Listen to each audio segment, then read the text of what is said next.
Greetings. Last time I told you that Stalingrad was for the Germans a subordinate front to their advance to the Caucasus.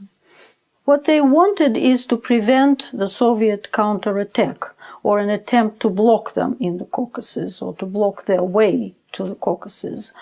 But it did not turn out like that. On the map, what you can see is Stalingrad surrounded, and the situation was really desperate. But the Soviet dogged fight for every street, every building, every floor, every flat in the building stopped the Germans' advance. Basically, it was a mistake. It was Hitler's mistake because he insisted on dividing the German forces between the Caucasus and Stalingrad. So it was his mistake. The Germans bombed Stalingrad mercilessly. It was one of the bloodiest battles in the war. About 2 million on both sides, 2 million people were wounded, killed or captured, and the bombs destroyed the city completely. Here you can see the ruins of the city. The bombing was so severe that it resulted in enormous fires. In the city center, as a result of the fires, the temperature rose to up to 1,000 degrees. About 90,000 people were caught in the fire, and of course all of them perished. There were, as I said, blocks of flats, or shops, or factories, which were defended for months. This, for example, is the famous Pavlov's apartment block. It was just an apartment block in the city center. And about 30 people, led by Pavlov, defended it for 58 days.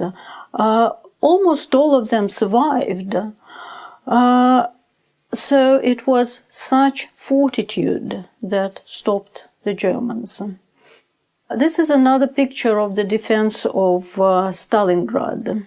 There was almost nothing left of the city. The amazing thing is that even during this siege of Stalingrad, some factories continued to produce tanks, and they went straight into the battle. The Soviet counterattack in November 1942, February 1943. You can see from this map that the Soviet army learned its lessons. It has done exactly what the Germans were doing, and that is they attacked from the flanks and they have cut the German troops which were around Stalingrad. This is a picture of Soviet counterattacks. And this is the result. After the battle, German dead and German surrender.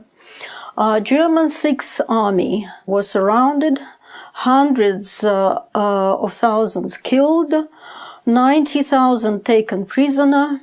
Hitler repeated actually Stalin's mistakes. Instead of allowing the army to retreat, he ordered it to stay put and not to try to break out. General Paulis, Field Marshal Paulis, commander of the 6th Army, surrenders. This is the picture. Paulis became a propagandist for the Soviet Union. He later on went to East Germany and stayed there. This is a map of Soviet counteroffensive, November 1942, March 1943. As you can see, the Soviet army recaptured all the areas in the south, particularly in the Caucasus and in the Kuban area, which were captured by the Germans.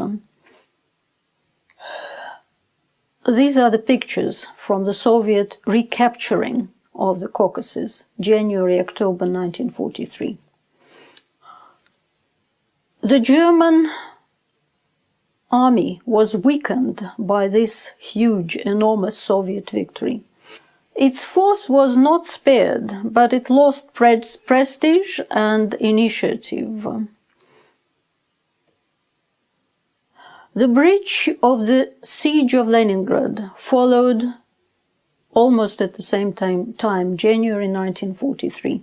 You may remember the picture of how these two fronts, the Leningrad front on the left and the Volkhov front on the right, were separated. Now you can see that they were united. The siege of Leningrad was not lifted at that time, but life in Leningrad became much easier. After this victory, Stalin was awarded and accepted the title of Marshal of the Soviet Union, but not before this title was awarded to Generals Zhukov and Vasilievsky.